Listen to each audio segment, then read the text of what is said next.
You may notice my poor laptop is lacking stickers. My case broke right before I came here, so a little plea, if anybody has cool stickers that they're handing out, let me know. I'm looking for more stickers. This is what my laptop used to look like, and it just looks way too empty now. So, all right, on to the real topic. So, what is accessibility?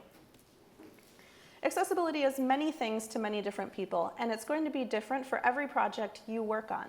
Because accessibility is about making things usable, and we use everything in a different way. Basically, what you need to do is structure your site so that it's easier to read or find things on your site, improve the general usability. Maybe you need to comply with certain laws in your country. Maybe you just want to decrease customer complaints about the way things work or that they're having difficulty using. You can also attract a more diverse audience, and it helps your company to treat everyone more fairly. Basically, the biggest thing I want you to take away about accessibility is that it's going to increase the number of people who can use your site or your app, which means more profits and a bigger audience for your product. Just a quick note here, raise of hands. Is anybody using a site that has to be internationally compliant for accessibility? No? Anybody who has to follow US 508 guidelines? A few? Okay.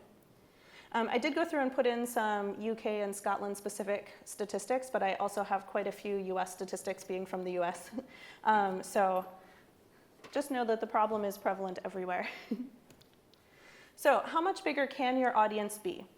If your site is not accessible, you're missing about 15% of the world's population. This is approximately 1 billion people you are missing. Now, just in the US, that's 49 million people, and in the UK, 13.6 million people. Just in Scotland itself, that's over 1 million people you are missing in your audience, or that you are actively driving away from your product by not making it accessible.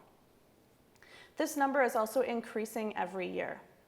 In 1970, this was only 10% of the world's population.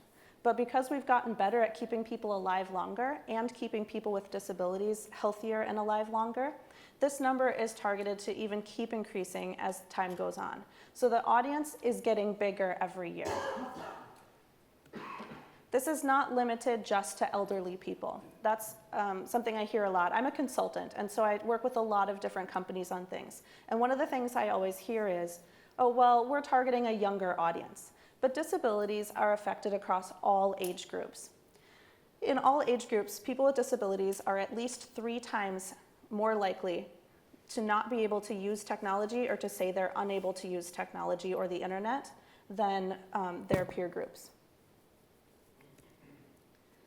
The main areas of difficulty that I'm going to discuss today are going to be vision, mobility, and hearing.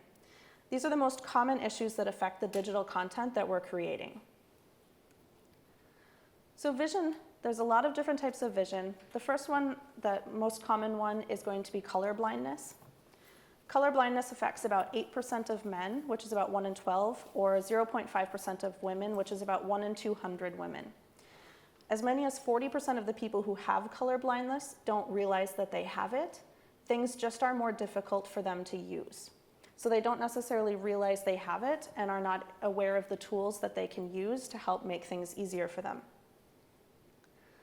Colorblindness.org has, or colorblindawareness.org has some neat visuals that you can go through and look at what happens when you have colorblindness. For instance, a common misconception for, say, red-green colorblindness is that people mix up the red and green colors. But actually what happens is you lose the red and the green colors, especially when they're mixed in with other colors.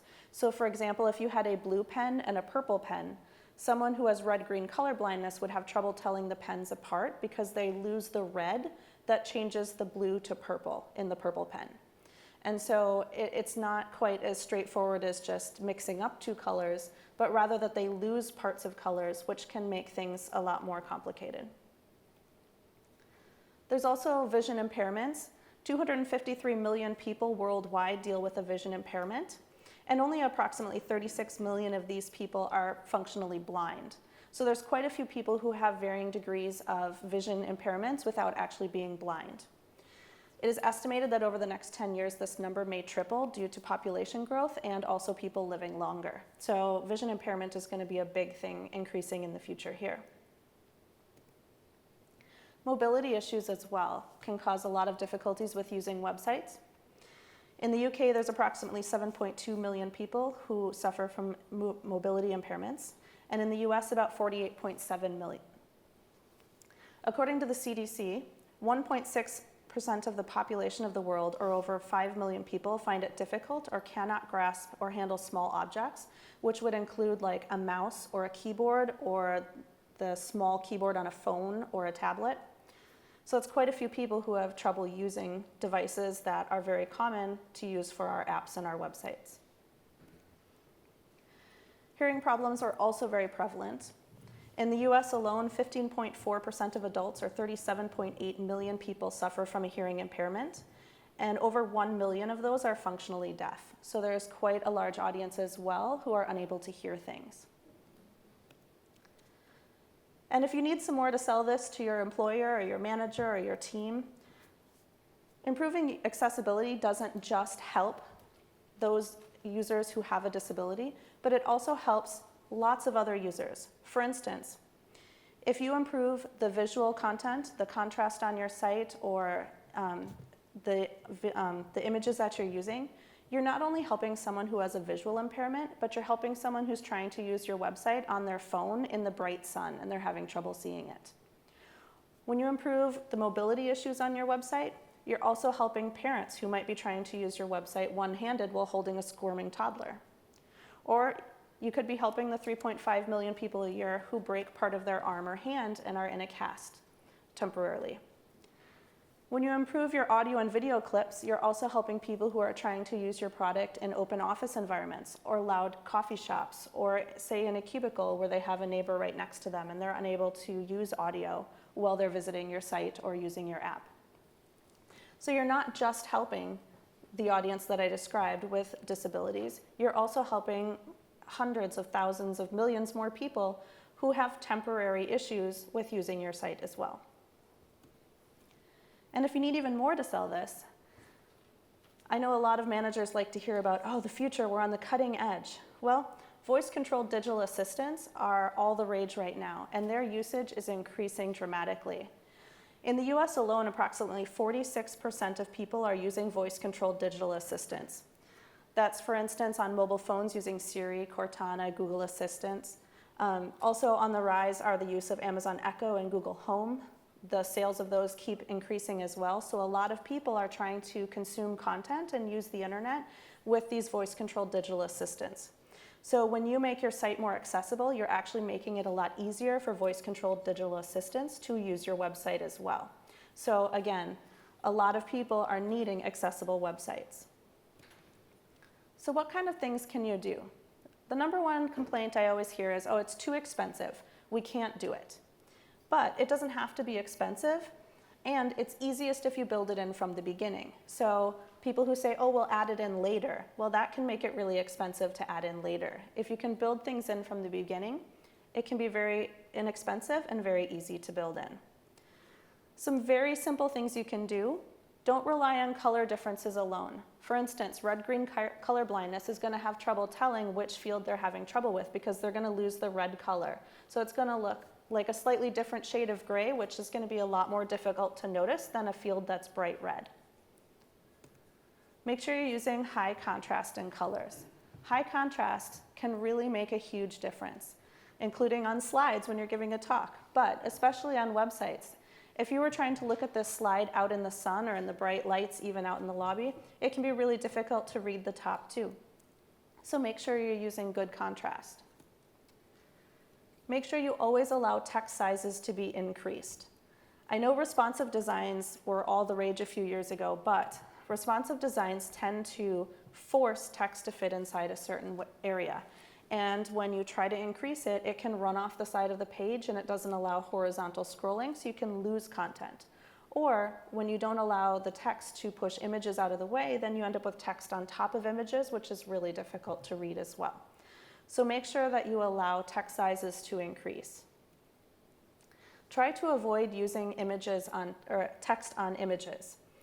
If you have to, use proper captions and alt tags. Make sure you're not using auto-generated tags based on file names, because then you end up with things that just say logo or red logo and those are really unhelpful. One thing to note too, if you caption your images well, that also helps with your SEO because search engines also can't read your images. So it can be beneficial for that side of things as well. Link text is another thing. When a screen reader comes to your site, it's going to catalog all of your links and give the visitor a list of links for places they can go, sort of building a custom menu for them since they aren't able to read the links themselves. So what it'll do here, they're going to hear here, here, here. So they have no context of what these links go to or where to go. So make sure that your link text says where you're going to go so that if it's pulled out of the paragraph that it's in, it still makes sense.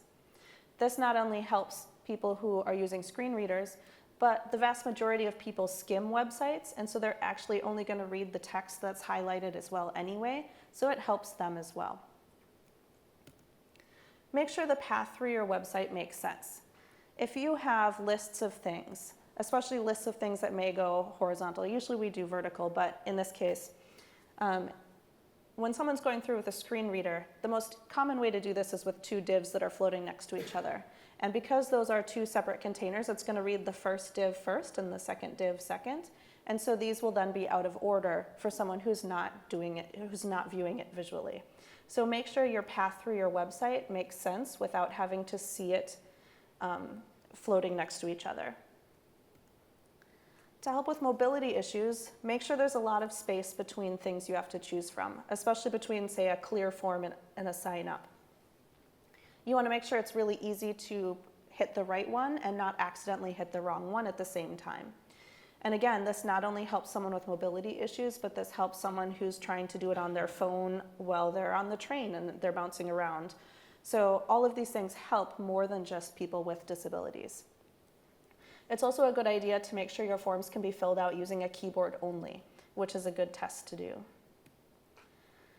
Make sure you caption all your videos. And on top of captioning videos, it's also a good idea to transcribe your videos. So for those of you not aware of the difference, captions are going to be actually on the screen. So you can see there the as a programmer line is going to be a caption so that you can view the text as you view the video. A transcription is going to be a separate write-up of all the text that's in the video or all the audio that's in the video that's written up separately and displayed as text on the page along with the video. Transcriptions are really, really good for making sure that search engines pick up all the content in your video anyway, so it's a good idea to do not only for accessibility, but for search engine. Also, do not rely on audio to denote something was successful. Make sure you have a secondary note, maybe a check mark appears or the word, this was successful, something besides audio.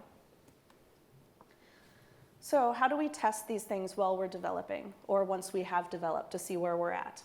I'm going to try to give you as many free options as I can. I will give a couple of paid services just because I think they're really worthwhile, but a lot of the tools out there are free, so it can be very helpful if you don't have a big budget for accessibility. So some things you can do to test your app or your website with vision. Go ahead and first of all, it's very important to record what you start at so you can get your computer back to where you started from, but try enlarging your fonts. Turn down your screen brightness and see if you can still easily read the text on your site. You can play with the color saturation to see what things would look like if it's too red or it's too blue or too green or too yellow, things like that. A fun one is disable your style sheets and see what your website looks like without a style sheet. Can you make heads or tails of it? I mean, can you read it at all without a style sheet? Take a look and see. You can also try using a screen reader program. So turn your monitor off or around and then try using a screen reader program. There's a number of them built into the various operating systems. For instance, VoiceOver is built into Apple products on OS and iOS, so you can use it on any platform. Narrator is built into Microsoft. It's Windows and Windows Mobile. The NVDA screen reader was developed by two blind people who wanted to have a better open source screen reader. So it's an open source product, which is really awesome. However, it's Windows only, not Windows Mobile. So a little bit limited there, but open source, which is pretty fun. Orca is available on Linux, and TalkBack is available from Google for Android platforms. So no matter what platform you're developing for, there is a free screen reader out there. There are also tons and tons of paid screen readers out there that have different features or do different things, so lots of choices out there. There's a number of different tools that you can use to simulate color blindness and what your site would look like with color blindness. This one here, Colorblind, is a JavaScript bookmarklet, and you just choose which number for which type of color blindness you want to test, and it will do the page that you're on currently. This one, another one, Color Oracle. This one works for everything on the screen, not just for a web page. So this one can be really helpful, say, if your graphics designer is building a graphic for the site, they can actually just have this on their screen at the same time they have their favorite graphics program open, and they can test the color blindness in any program that's open on the screen. So it doesn't have to be once it's on a website. When you're planning your site or your project, you can generate a color-safe color palette. And so here what you do is you start with your background color, and then it will help you generate color-safe colors to go, or color blindness-safe colors to go on top of that.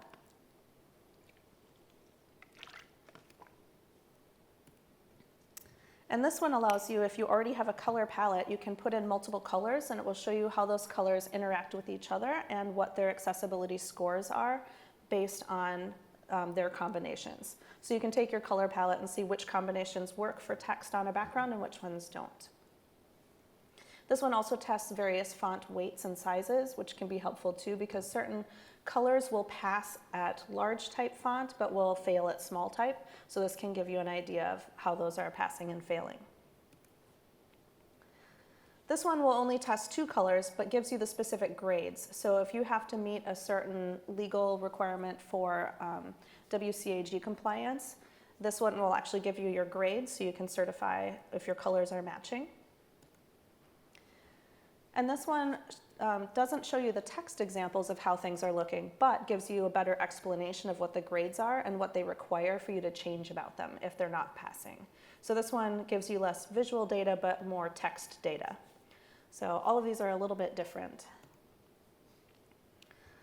So what this one does, this one goes through and gives you your pass-fail grades for foreground versus background contrast, and this one gives you compatibility up to WCAG version 2.1, so it's a little bit more advanced than some of the other ones, but has a few fewer features than the other ones. One thing that's kind of neat about this one, though, is that it also shows you how your colors look to people with color blindness. So it goes through and it's kind of hard to see, but each of those black boxes simulates the text on the background for a various type of color blindness. This is only available for Mac and Windows, though, but it is kind of a neat tool to see how your color contrast is working, as well as what does it actually look like with various types of color blindness. Easy ways to test if your site is mobility friendly. Just try disabling your mouse or trackpad and see if you're able to use your site just using the keyboard. Or if you have, say, a mobile app or a touch screen, try using a touch screen with a stylus that you hold using a pair of tweezers or chopsticks, or try using it holding the stylus in your mouth and see how easy or difficult it is to use your site when your mobility with that stylus is decreased. Try using your website solely one-handed. A lot of times websites are pretty easy to use two-handed, but they get pretty exhausting if you're only using one hand, filling out lengthy forms and things like that. So try using your website one-handed. Again, you can use voice recognition software to navigate through your site as well to test for mobility issues as well. With hearing, an easy way to test this is to turn off the sound or turn the sound way down and see if you can still hear differences. A lot of times there'll be text with music in the background or things like that, and if you turn the volume down, that music in the background makes it too difficult. So to make sure you have a good audio contrast, you can try turning your volume down, and to see if your website still functions for someone who isn't able to hear at all, turn your sound off and see if it's still easy to tell when things succeed or fail. To test the contrast, the audio contrast, Audacity has an interesting thing here where you can put in and it'll detect the foreground and the background sounds, and it will tell you if there's enough contrast between the two. So you're able to sort of test talking with background noises as well to see if there's enough contrast for someone with hearing issues to hear it. There are lots of tools out there too that are sort of whole suite checkers, so if you want to check everything all at once. A checker only checks a single web page, but it's free, so that's kind of handy. However, if you have thousands of web pages, it can get really tedious to type them all in one at a time. So the Pacello group, or Paciello group, I'm not entirely certain how to say it, has a web accessibility toolbar. This one is really handy. It has a lot of good information in it. It's really helpful for identifying page components and can display your page using alternate testing views. So if you're testing for ARIA labels and things like that, it'll display it differently so you can really see where those items are. However, it's no longer under active development and only works in Internet Explorer up to version 11, which is kind of painful, but it's a really good tool, so I like to mention it just in case anybody's still okay using IE 11. It's a really good tool, but unfortunately not being actively updated anymore. Another great tool is Wave. Wave has a browser plugin, which I'll talk about in just a second, and you can check URLs through that for free. They do have an API, which is easier if you want to integrate it into your continuous integration or deployment system. However, the API is a paid service. They also have PopeTech, which is a front-end automated scanner, so that automates everything and generates really nice, pretty reports if you have to turn in reports to, say, a non-technical manager or things like that. PopeTech is also a paid service along with the API. WaveRunner is another service offered as part of this, and WaveRunner gives you the same automated analysis that PopeTech does, but adds in an actual human analysis by a web accessibility expert. So if you really need to make sure you're being super web accessible friendly and meeting all the compliance, WaveRunner can be a really good option because you not only have the automated scan catching things, but you have a web accessibility expert human who also checks things over. And they have a pretty quick turnaround that you get a response back in about 5 days. So it's not instantaneous because you have to wait for an actual person to go through and check everything. The automated reports are instantaneous, but the human report takes 5 days. The Wave Browser plugin gives you something that looks a little bit like this, which is pretty fun. So you can see here, I just ran it on the Google homepage, and it's all local, which can be really helpful if you have password protected or secure areas of a site that are not accessible to the public. This runs locally in your browser, and so you're able to test those pages after you log in. You can see here it highlights in green and puts a little flag by things. It actually prints out the alt tag, so you can see the Google logo has an alt tag of Google. So a really easy way to see what all the alt tags are, and if you start getting into things like red logo, green dot, blue circle, and you start seeing that all over the page, you can start to see how annoying that would be for someone with a screen reader to go through. So this can be a really good way to visually see kind of what your site looks like to a screen reader. Then they have the sidebar on the left there, and that's going to go through and tell you how many errors you have. It goes through AA and AAA compliance for the WCAG. Last I checked, it was up to 2.0, but it may be at 2.1 now. So another one is the Axe browser extension. Again, this one is local. It works in Chrome, Firefox, and it also works on Android, which can be really helpful. So if you need to test mobile, this works on Android, whereas the previous one just worked on desktop browsers. Again, this is local, so you can test secure and password protected pages. And this one has some really good built-in educational resources. I don't find the layout to be as easy to see. I like the visual with the tags all over the actual page personally, but this one has a lot more educational resources. So it can be good to use sort of both of them in tandem. If you're looking for something a little bit more extensive, SiteImprove is a hosted solution. They let you drill down to the code on your site because sometimes it can be hard to find where these things are in the source code. But it's a paid solution, and so you sign up for their service and then they automatically run their scans periodically. I'm not going to get into unit testing and integration testing because that's so customized for what your code base is, but there are a lot of good resources out there, and you can automate accessibility tests in your unit tests and your integration tests. And this is a great article to get started with doing that. If you're able to do actual testing with your site, like live human testing, that's fantastic, and make sure you have a really good diverse group of testers, because the more diverse group you have testing it, the more accessibility issues you're going to find and highlight. Some places where you can get diverse groups of testing, Accessible 360 and Perkins Access and AccessWorks will all give you very, very diverse groups of testers. They specifically strive to have extremely diverse groups of testers, so they deal with vision, mobility, and hearing issues, as well as cognitive issues. So you can get a really, really diverse group of testers through them, and many other places as well. There are tons and tons of tools out there. I just barely scratched the surface of a few of the thousands of tools out there. So I have some links to various tools, places where they have lists of tools. For instance, that first link on the W3 website there, their web accessibility initiative site has well over 100 different tools listed, and almost all of them are free of charge, which is pretty amazing.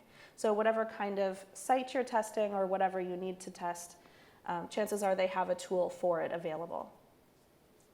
If you have to follow the 18F accessibility, there are also tools specifically for testing 18F accessibility, which is a US government standard.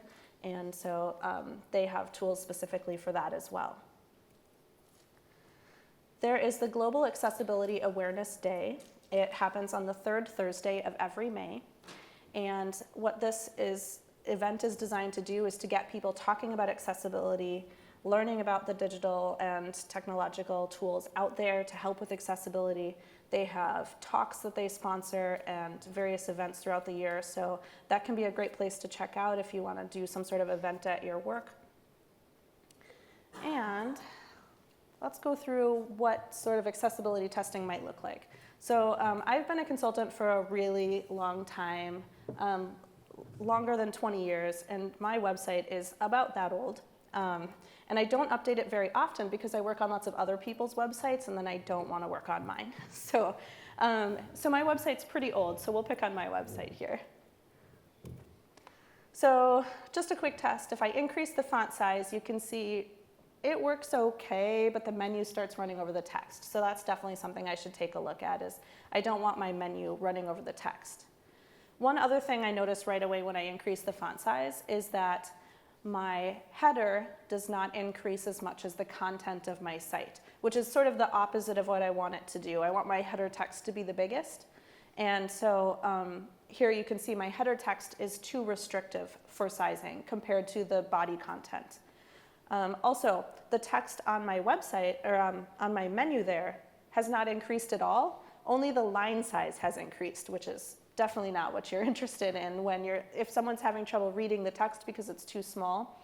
Just increasing the line size is not going to help them that much. So definitely some issues there. If I remove the style sheet of my site, it actually works pretty well. There's not a whole lot of content on my site, of course, so it's pretty easy to navigate through. But if you remove the style sheet, it's not too bad. We still have the title and the tagline on top, then the menu, and then the headers and subsections all line up pretty well. So, path through my site-wise, that's not too bad. So taking a look at the color contrast, I'm using the Pacello Group's color contrast analyzer here. You can see I'm okay.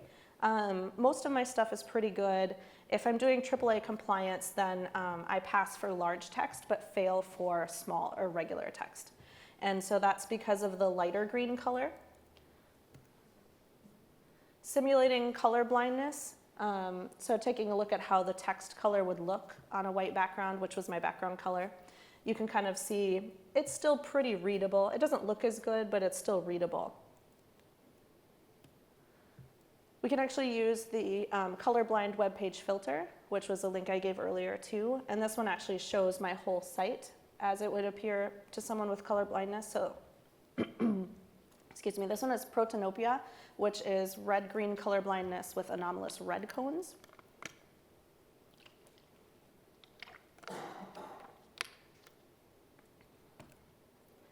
This is deuteranopia, which is red-green with anomalous green cones. So these are the two different kinds, the two major kinds of red-green color blindness. So still pretty readable. This is blue-yellow color blindness. And sometimes people have multiple forms of color blindness, and a great way to check for that is to see how your website looks in black and white. So just simply converting it to black and white can test for multiple forms of color blindness as well. It also gives a quick check for reliance on color, because when you're viewing something in black and white and they tell you to click on the green button, you can tell right away. It's hard to see which one's green when you're looking at it in black and white. So going through the Axe web browser extension, it sort of works like inspect in Chrome or Firefox, and so we'll go through here and you can see it's found some issues on my site. I don't have the ARIA boundaries and things like that set, and so my landmarks are missing because I coded this a long time ago before those existed and have not updated it since then. So that's the major thing I'm getting dinged for. So actually my site code isn't too bad as far as accessibility goes, but it would be good to add some of those content markers. So here, one thing that I wanted to note about Axe web browser and also the Wave web browser is that sometimes there are things that they are going to ding you for because it's just an automated scanner. It doesn't actually know your code specifically. And so there are ways to go through and mark it, this is not an issue. And that can be really helpful. For instance, here it's saying the element's color background could not be determined due to a background image. So on my site, I have a background image, but it's just around the outside of the content box. So my text is not on top of it. But because there is a background image, it's saying it can't accurately determine which of those colors is going to be my background color on all my pages. And so it's going to complain about that. But realistically, for me, that's not an issue because I have a white box behind all my content. And so I could mark this as not an issue.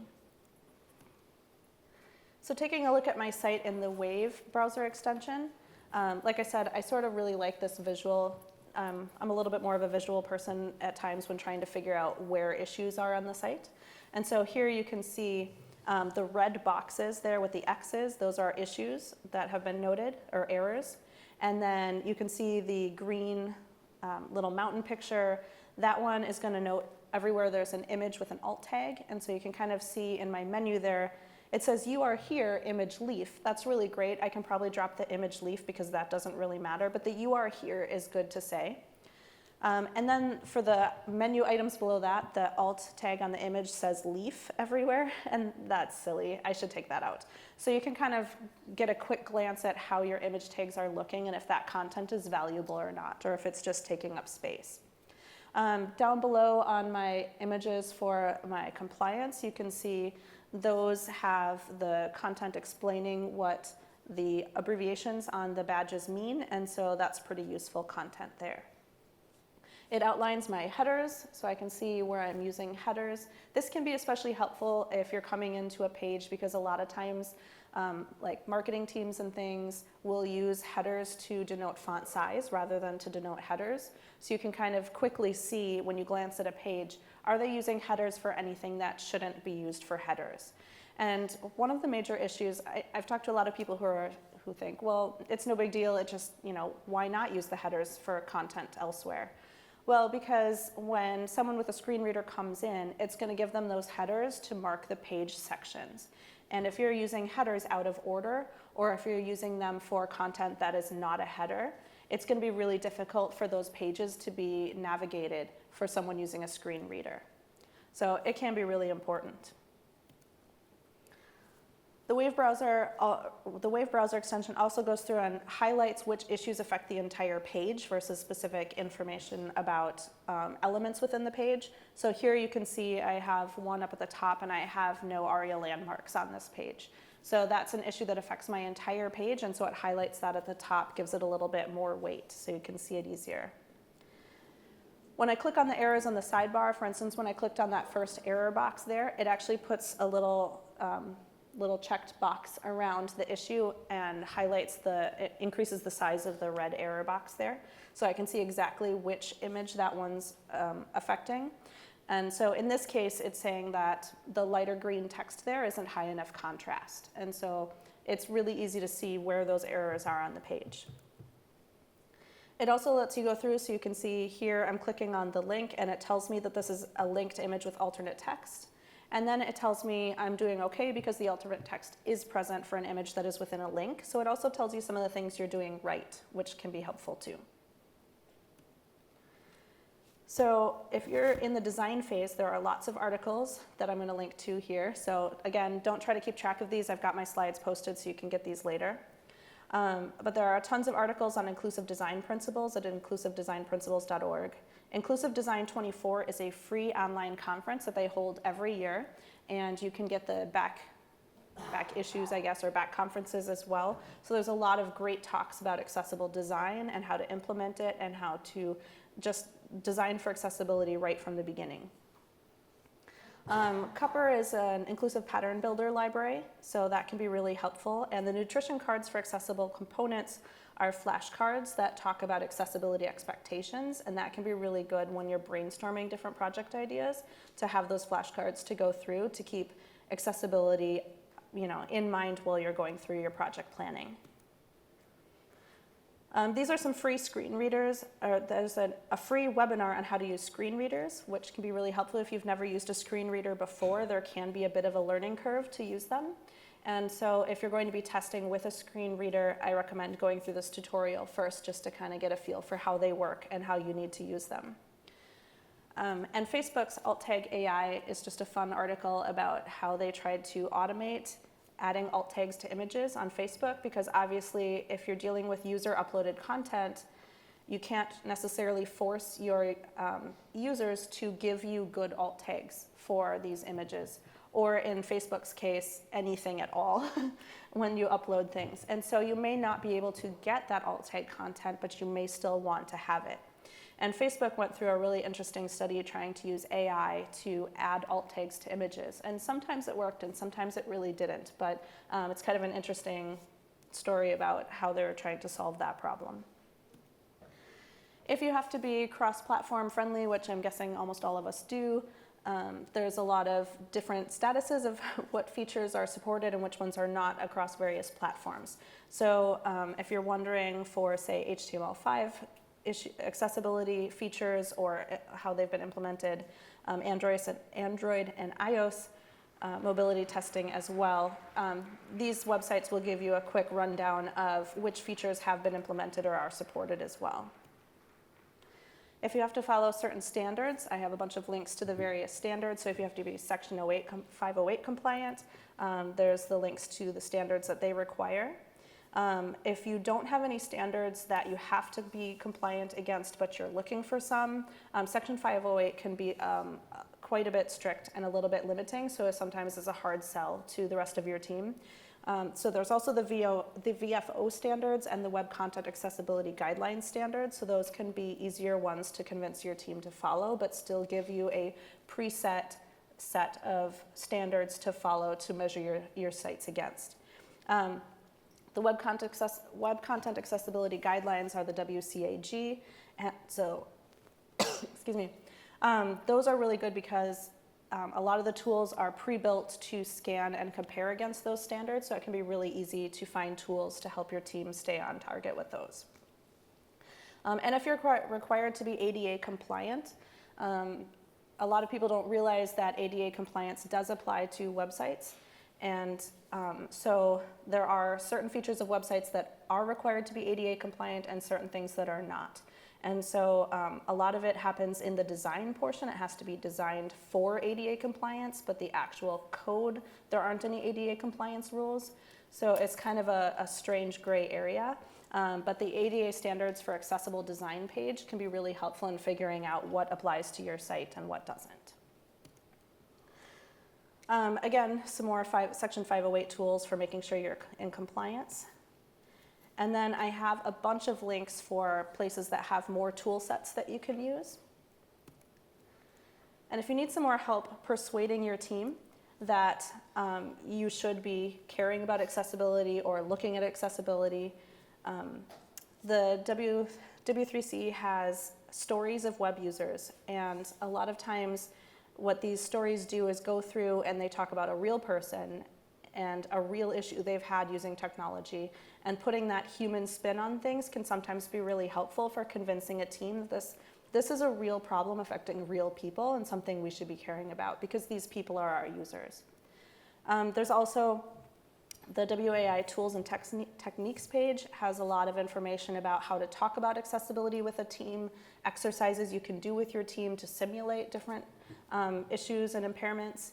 And then the Mythbusters Guide to Accessibility goes through and debunks a lot of the common things that people use as excuses for not using accessibility or not caring about accessibility, so that can be really helpful.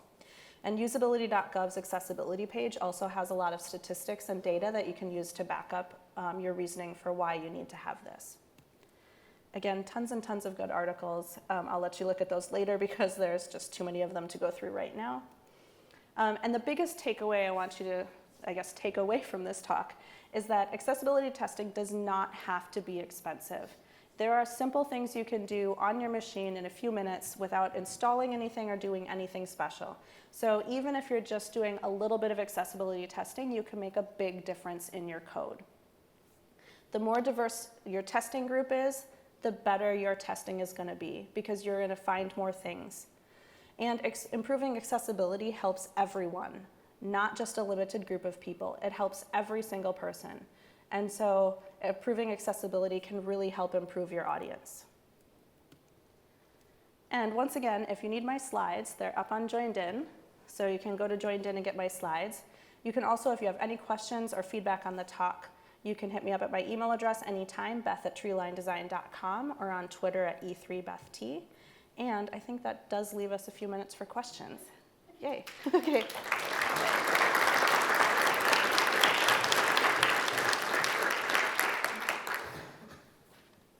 Yeah, so we've got a couple of minutes. If anyone's got any questions? No? Do you find a rising tension between the increasing prevalence of kind of single-page applications against accessibility, or do you find that teams are able to just handle that just fine? In my personal anecdotal experience, I've generally found that teams that build single-page applications have not taken accessibility into account. They're more concerned about, load times and more of the standard user experience of having everything right at hand and everything all condensed. So generally are not taking that into account. One of the major problems with single-page applications is everything's on one page. So if you're going through a screen reader, you get every single link on the page listed in your menu of things you can do on this page. And so it can be very overwhelming for someone using a screen reader to try and use a single page application because it's basically the entire content of your site, puked out at them all at once. And it can be really difficult for them to use without a really good hierarchy in place. So. And that's not to say it can't be done. So I'm not boo-hooing on single-page applications. For images, Uh-huh. I often use alt tags, and sometimes I've seen title tags or attributes being used. What is the right thing to use? Alt tags are the number one thing to use. It's good if you have a title also, but you should always have an alt. So what is the title for? The title can be for, so sometimes your alt tag is more of a description and the title can be something shorter, but it's sort of it's kind of a throwback to when images used to take a long time to load. You need to have a title and a description, but really the alt tag is what most of the technology is using for accessibility.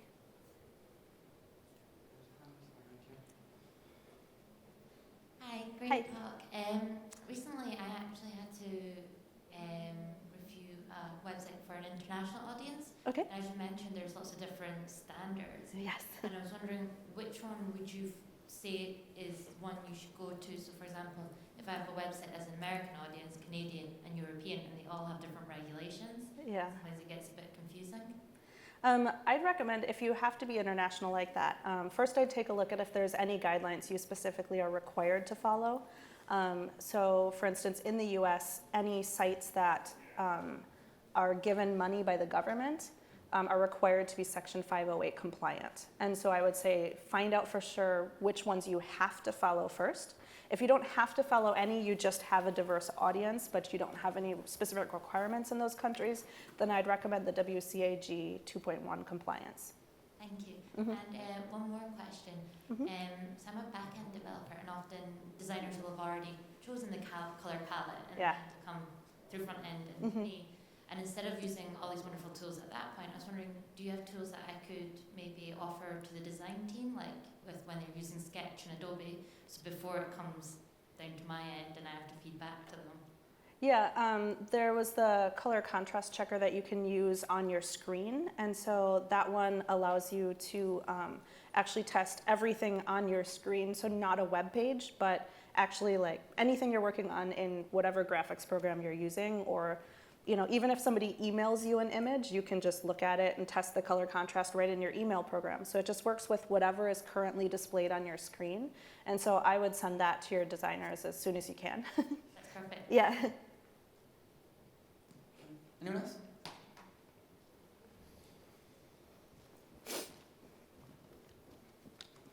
Thank you so much for sharing. Yeah. I had a question just about the CAG sort of stuff. You mentioned that there was 2.0 and 2.1. What are the big differences between the two? Because you said some tools allow it, some tools don't have it. So what would we be watching out for in that case? Sure, so 2.1 is more recent, and so it's not necessarily a different set of standards, but a slightly more evolved set of standards. And so hopefully those tools will all be updated to be 2.1 compliant as time goes on. But a lot of the accessibility tools that are free are all volunteers, and so things don't always get done as quickly as we'd hope. So speaking of that, if anybody has any free time to help those tools get up to date, they're always looking for people to help, but it's not necessarily a different set of standards. It's like I said, it's a newer version of the standards, and so it's going to be, not that the old standards aren't valid anymore, but the 2.1 standards are a little bit more thought out for the way technology is being used right now, and so they're just a little bit more up to date. Yeah. I think I have a few more minutes if anyone has anything else. No? No? Yeah. Well, All right. thank you very much. Sounds good.